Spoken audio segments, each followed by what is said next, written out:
My daughter uninvited me to her wedding because my ex-wife insisted her stepdad should be the one to walk her down the aisle. So I accepted not to attend, but what happened next shocked everyone. I will tell you everything. First, let me quickly thank you for your continuous support. This means a lot to us. If you enjoy the stories we share, kindly subscribe to this channel. It will be great if you can leave a comment on which city you are watching from. We might just give you a shout out in our next story. Today's special shout out goes to Mark Stevens from Ohio. We are glad you enjoy our stories. Now let's go deeper into the story. I always imagined walking my daughter down the aisle. It was one of those dreams I carried quietly, the way a man holds on to a photograph in his wallet. Faded, a little wrinkled, but precious all the same. Her name is Amelia, and from the moment she came screaming into this world, I promised her two things. I'd always love her, and I'd always show up. Even after the divorce, even after my ex-wife turned cold and weaponized silence like an art form, I kept showing up. Soccer games, dentist appointments, late-night phone calls when she had her first heartbreak. I was there. Maybe not always perfectly, but always present. So when she got engaged and asked me to help with the wedding, I didn't hesitate. I told her I'd handle the venue, the catering, the photographer. Whatever you need, kiddo, I said. And I meant it. Planning the wedding became a second job. I'd wake up early to sort out vendor contracts and stay up late comparing floral arrangements. My weekends were consumed with spreadsheets and cake tastings. I even learned the difference between peonies and ranunculus, words I hadn't known existed 6 months prior. But it wasn't just about the event. It was about that moment, that walk. Her hand in mine, the organ playing, our steps slow and steady as I gave her away. Not just to a man, but to a future she had chosen. I didn't want to control it. I just wanted to be part of it. After everything I had missed, everything that had been taken from me in the divorce, this felt like a redemption arc. Like I was finally being seen as the father I had always tried to be. My ex-wife, Denise, had other ideas. We'd been divorced for 15 years, but she still knew how to twist the knife without ever lifting her hand. It started subtly. Suggestions that maybe I shouldn't be involved in certain planning details, comments about how her husband, Greg, had really stepped up during Amelia's teenage years. I bit my tongue through most of it. I reminded myself it was Amelia's day, not mine, and kept the focus on her happiness. But something in Denise's tone, this quiet entitlement, made my stomach churn. Like she was slowly erasing me and replacing me with her second husband, brick by brick. I tried not to let it show. I told myself Amelia knew the truth, that our bond was different, that when it mattered, she'd choose me. We were in the final stretch, just 3 weeks from the big day, when Amelia came over with a bottle of wine and an apologetic look. I should have known something was wrong. She never brought wine unless she was nervous. "Dad," she started, her voice thin, like paper held too close to a flame. "I need to talk to you about something, and I really don't want you to be upset." I smiled and told her to spit it out. I was already bracing myself, but I wasn't ready, not really, not for what came next. She told me Denise had brought up how it might mean a lot to Greg if he were the one to walk her down the aisle, that it would keep things peaceful, that it was a symbolic gesture, nothing more. She said she'd thought about it and decided to let him do it. "I hope you understand," she whispered. I stared at her, my heart sinking like a stone in water. Understand? Understand what exactly? That the moment I'd been waiting for, planning for, paying for, was being handed to someone else because it would avoid conflict? I didn't say anything at first. I just nodded, as if my neck was moving on its own. She hugged me, told me she loved me, and left. I sat there for a long time after the door closed. The wine was still on the counter, unopened. My chest ached in that quiet, dangerous way. It wasn't about Greg. It wasn't even about Denise. It was about the fact that my daughter, my own flesh and blood, had chosen convenience over connection, peace over presence. She didn't want me to walk her down the aisle because she didn't want to rock the boat with her mother. That was the truth, whether she admitted it or not. And in that moment, I felt more like a wedding sponsor than a father. Just a name on a check. But I didn't lash out. I didn't yell. I didn't try to guilt her. I told her I understood. And the worst part? I meant it. I understood exactly where I stood. Somewhere outside the frame, watching from the wings, applauding politely as someone else took my place. That night, I walked past the stack of invoices on my desk, the caterer, the florist, the venue deposit, and for the first time, I wondered what would happen if I just stopped. I didn't bring it up the next time we spoke, or the time after that. Amelia chatted about table settings and color palettes, and I nodded along like I hadn't been quietly demoted in my own daughter's life. I think she mistook my silence for grace. Or maybe she hoped if we kept moving forward, I'd forget what was taken. But I didn't forget. Every phone call about floral arrangements, every email about vendor timelines, each one scraped against the sore spot she'd left in my chest. I kept thinking about how casually she'd said it, how rehearsed it sounded. Like she'd already explained it a dozen times before coming to me. And worse, like she'd already decided how I should feel about it. Calm, supportive, detached. But I wasn't any of those things. I was grieving a moment I would never get back. Denise finally called a few days later. That alone was strange. We hadn't spoken on the phone in over a year. I almost didn't answer, but curiosity got the better of me. Her voice was sweet, syrupy in that way I'd learned to distrust.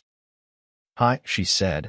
"I just wanted to make sure you and Amelia are on the same page about the ceremony. I know it's a bit of a change, but we really think it's for the best. We. Not Amelia. Not I. We." As if she and her husband had rewritten the script and handed my daughter a part. "It'll avoid unnecessary drama," she added, "and Greg has really earned this moment, you know?" I don't remember what I said in response. Something polite. Something tight and hollow. What I remember is gripping the edge of the counter until my knuckles turned white. That night I couldn't sleep. I lay in bed, staring at the ceiling, the quiet of the house pressing down on me like a weight. I thought about all the years I'd spent trying to be enough. How I'd fought for visitation rights. How I'd driven across town twice a week for 5 years to make every pickup and drop-off. How I'd sat in bleachers with rain soaking through my jacket just to wave at her from the sidelines. And now, with one phone call, Denise had managed to snatch the only role I had left to play. Greg had earned it? By being present during the teenage years when I was deliberately kept at arm's length? When every decision required negotiation and every holiday was a tug-of-war. I'd stayed in the fight when it would have been easier to walk away. And this was my reward. The following weekend, we met for brunch. Amelia was glowing. Talking about dress fittings and a last-minute change to the dessert bar. I tried to stay present. I really did. But then she said something that stopped me cold. "Greg's been practicing the walk with me," she said, laughing. "He's taking it really seriously." My fork clinked against the plate. I looked up and saw it, the nervous flicker in her eyes. She knew. Somewhere beneath the smiles and place cards and Pinterest boards, she knew she was betraying me. She sipped her mimosa and avoided my gaze, and I sat there, chewing through resentment like it was Eggs Benedict. When the check came, I paid for it without a word. As we walked to the parking lot, she reached for my arm. "Dad," she said gently, "I know this is hard, but I need you to be okay with it. I need this day to be peaceful. Please." I looked at her, really looked, and saw the little girl who used to crawl into my bed after nightmares. The teenager who called me crying from the mall because her card got declined. The woman now begging me to accept her erasure in exchange for a quiet afternoon. And I realized, she wasn't asking me to understand. She was asking me to disappear. To make it easier for her to pretend the trade-off didn't cost anything.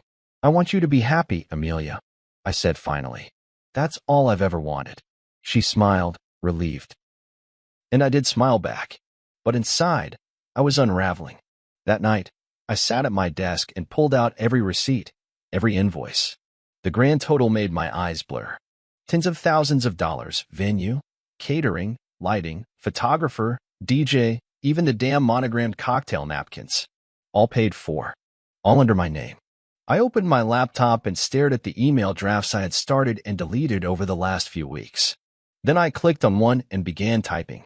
"Hi, this is Richard Matson. I'd like to cancel our agreement effective immediately." It came in the form of a text.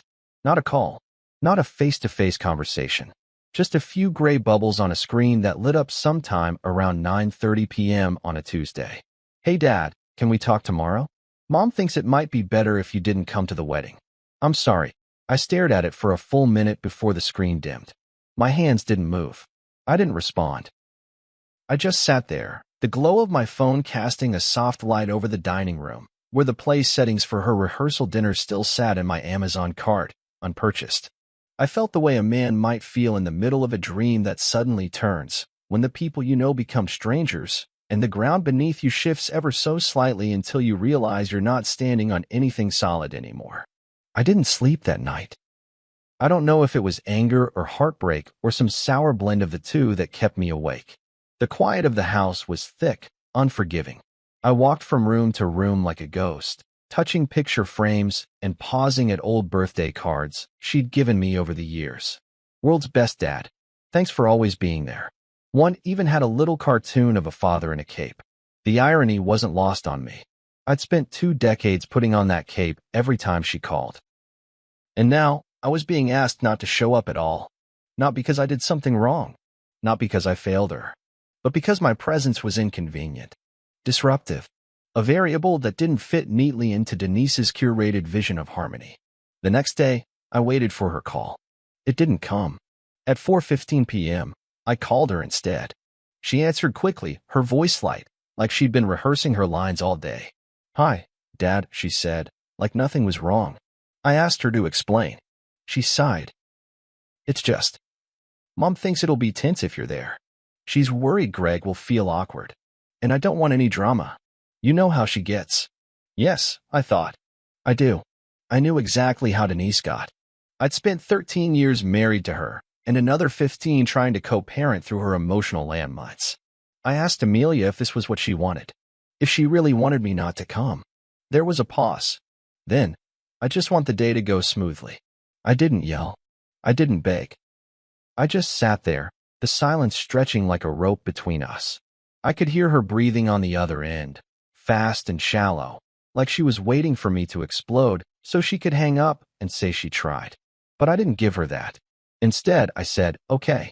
That was all. Just one word. But it felt like an earthquake inside me. I said it again, softer this time, almost to myself, and she exhaled like I'd given her permission to feel okay about what she'd done. "Thank you," she whispered. "I knew you'd understand." She didn't understand me at all. After we hung up, I sat in the driveway for almost an hour. I watched the light fade from the sky, the way it does when the day doesn't end. It just folds itself into something darker. That's how I felt. Folded. Smaller. Diminished. Like I'd been slowly edited out of the story, one scene at a time, until all that remained was my name on the invoice. I thought about the money again. The ridiculous amount I had poured into a wedding I wasn't even allowed to attend. And for what? To avoid drama? To keep the peace between Denise and her new husband? I realized then that I wasn't just excluded. I was betrayed. And that betrayal didn't need fireworks or screaming matches. It came in the form of a soft voice and a carefully curated request. It came from the daughter I had built my life around. From the one person I thought would never ask me to sit out of her most important day. But she did. And in doing so, she made a choice. Maybe she didn't see it that way. Maybe, in her mind, it was a temporary compromise, a necessary evil. But to me, it was the final erasure. The moment I stopped being her father and became just another logistical obstacle. That night, I opened every email contract I had stored. One by one, I began the process of unwinding. The venue deposit was refundable with a small cancellation fee.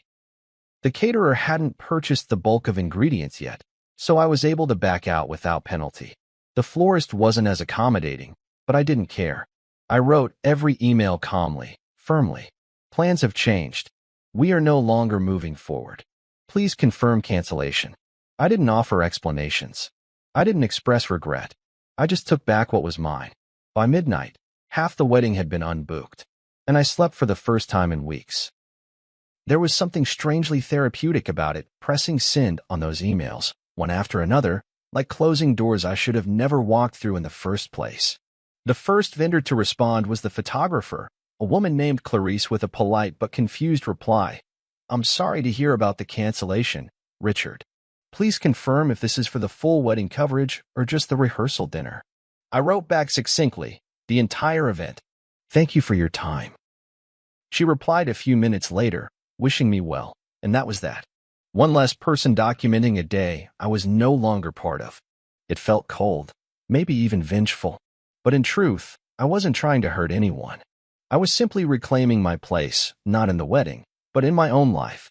The dominoes fell quickly after that. The venue coordinator, a sharp-tongued woman named Trish, called me directly.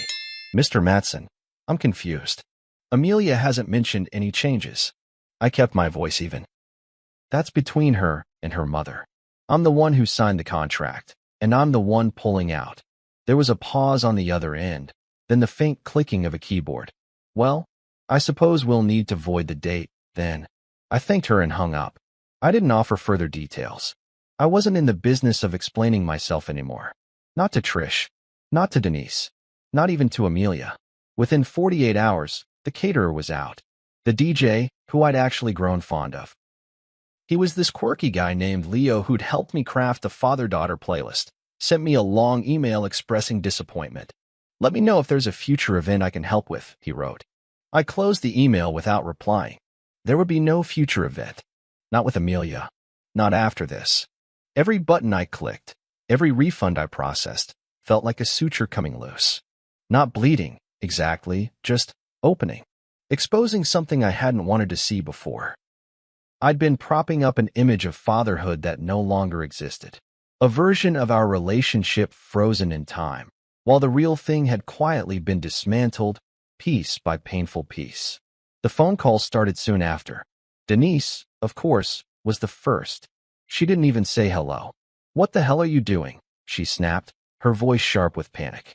I almost laughed. Not because it was funny, but because she hadn't called me in months and now, suddenly, I mattered again. I'm canceling what I paid for, I said flatly. If I'm not invited, I see no reason to fund the event. She scoffed like I was a child throwing a tantrum. This is Amelia's day. You're ruining it. That struck a nerve. No, I said slowly. You already did that. I'm just adjusting my involvement accordingly. She cursed at me, then hung up. I wasn't surprised when Amelia called later that night. I didn't pick up right away. I watched the screen flash 3 times before my thumb finally pressed accept. Her voice was strained. Dad, she said, why are you doing this? I didn't answer her right away. I wanted to know how she thought this would work. Did she think I'd smile through it? That I'd sit at home while Greg walked her down the aisle and still foot the bill for his moment? You asked me not to come, I said. I honored that. Now I'm stepping away from the rest of it. She started to cry. Not loud sobs. Just those soft, sputtering tears that come when you're losing control. We've already sent invitations. People booked flights. What are we supposed to do?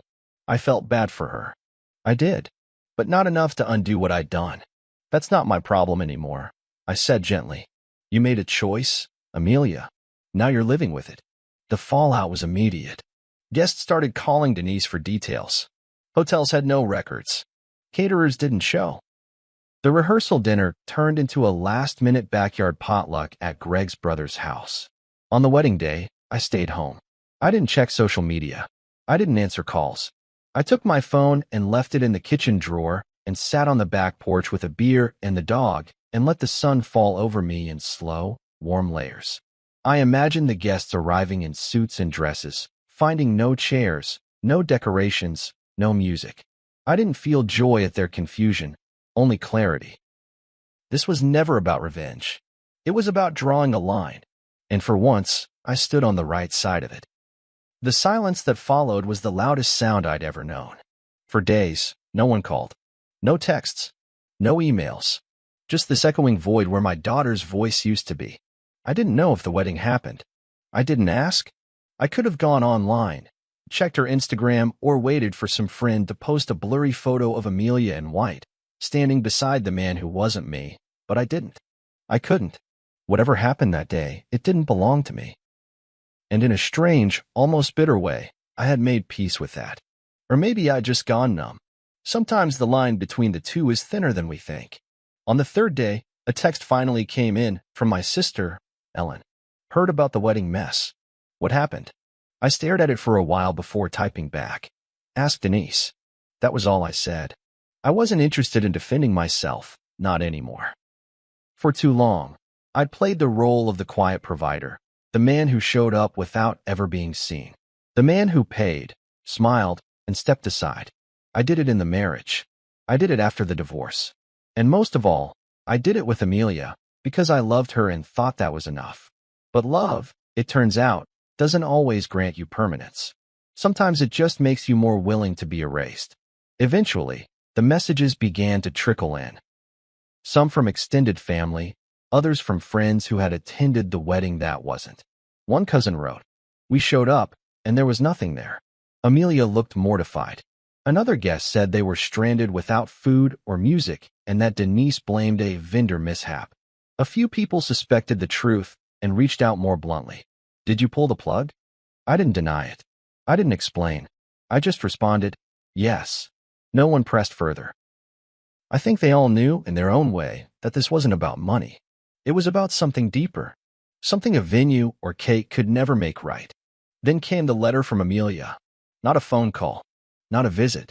A printed letter dropped into my mailbox in an envelope with her handwriting on the front, my name, written carefully like she used to write it on birthday cards when she was 7. I took it inside, sat down at the kitchen table, and stared at it for a long while before opening it. Her words were shaky, uncertain. She started with, "I don't know what to say," which felt honest, at least. Then came the part where she tried to explain how everything spiraled, how she didn't know Denise would react so harshly, how guests were furious, how the ceremony was rushed, held in the backyard under a string of mismatched lights. "It wasn't what I imagined," she wrote. "It wasn't what I wanted." She never said sorry. Not once.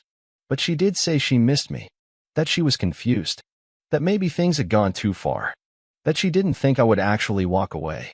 That last line hit me like a punch to the chest. "I didn't think you would actually walk away." As if love meant permanence no matter the injury. As if a father's loyalty should extend past humiliation, past exclusion, past being told, plainly, that he wasn't wanted. I folded the letter and set it aside. I didn't cry. I didn't rage. I just sat there with this terrible calm, like a man standing in the ruins of something that had burned down long before he got there. I thought about writing her back. I even started once, pen in hand, words forming on the page. But nothing felt right. Nothing felt true. Because the truth was too sharp, too final.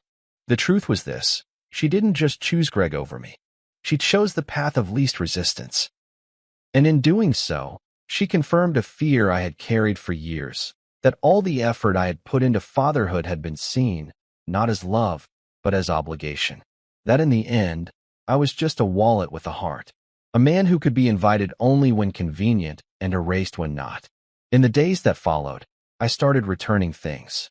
The cufflinks I had bought for the wedding. The dress shoes I never wore. The tie in her wedding colors. All sent back in neat little boxes, each one a small act of closure. I deleted the email folders, cleared out the drafts. I didn't want to keep remnants of something that had become a wound. My house grew quieter, cleaner. Not empty, just clearer. Like a stage after the final curtain falls. The show was over, and I was done pretending I hadn't been the one written out of the script. I wrote her a letter. It sat on my desk for 4 days before I sealed it. And even then, I wasn't sure I'd send it. It wasn't an apology. It wasn't even angry. It was just honest. Raw in a way I hadn't allowed myself to be with her in years. Not because I feared her judgment, but because I feared the truth of what it would reveal. I began the way I always used to when she was little. "Hey, kiddo." The rest came slowly, methodically, each word weighed like stone.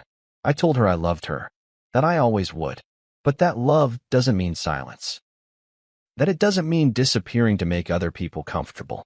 I told her I was proud of the woman she was becoming, but I couldn't support a version of her that asked me to vanish from the picture she was painting of her life. I wrote that I didn't cancel the wedding out of spite. I canceled it because I realized I was paying for something I wasn't even invited to witness. That every dollar I spent felt like me signing off on my own erasure. That I had allowed myself to believe I was essential to her life, when in truth, I had become an accessory, brought in for funding and pushed out when inconvenient. I told her that hurt. Deeply. More than anything Denise ever did. Because I expected more from her. I expected to be seen. Not for what I paid for, but for who I had been. The father who showed up. I reminded her of the nights I sat in parking lots during her piano lessons because Denise didn't want me in the house. Of the time I drove 4 hours in the snow when she had a fever at college and didn't want to call her mom. of the nights I fell asleep on the couch waiting for her to get home safe. I didn't list these things to guilt her. I listed them because they were real, because they mattered. Because in a world that constantly pulled us apart, those moments had tethered me to the idea that, despite everything, I still mattered to her. I ended the letter with this: I'm here if you want to talk. But I won't chase you anymore. And I won't stand in the background of your life, pretending that's enough. I love you, Amelia. But I also love myself. And I won't trade one for the other ever again. I never got a response. At least, not immediately. Weeks went by, then months. Holidays passed quietly. I heard from mutual family that she and Greg moved into a small apartment on the east side. That the wedding photos never made it to a frame. That she doesn't talk about that day much. I don't ask. I don't need to know. I've made peace with not knowing. That's the thing no one tells you about parenthood. You can do everything right, love with your whole chest, and still end up a stranger. But I don't regret what I did. If anything, I regret not drawing that line sooner. I regret all the years I spent trying to stay agreeable, malleable. I thought being the bigger person meant shrinking myself to keep the peace. But peace without self-respect isn't peace. It's permission for people to hurt you on repeat. And somewhere between the silence and the final letter, I found something I hadn't felt in a long time: clarity. Not vindication, not righteousness. Just the quiet confidence of a man who knows he finally stood up for something for himself. Sometimes I wonder if she'll call. Maybe one day she will. Maybe she won't. I don't carry my phone with that hope anymore. I've stopped measuring my worth in her invitations. I've started living again. Simple things: gardening, fishing, reading the newspaper without looking for subtext in the silence. My life is smaller now, but not emptier. It's just mine again. And if she ever does reach out, I'll answer. But I won't bend. If this story moved you or made you reflect on the quiet sacrifices so many parents make, don't forget to like, subscribe, and share your thoughts in the comments. These real-life dilemmas deserve to be talked about, and your voice might be the one that helps someone feel seen. Let's keep the conversation going. See you soon in the next one.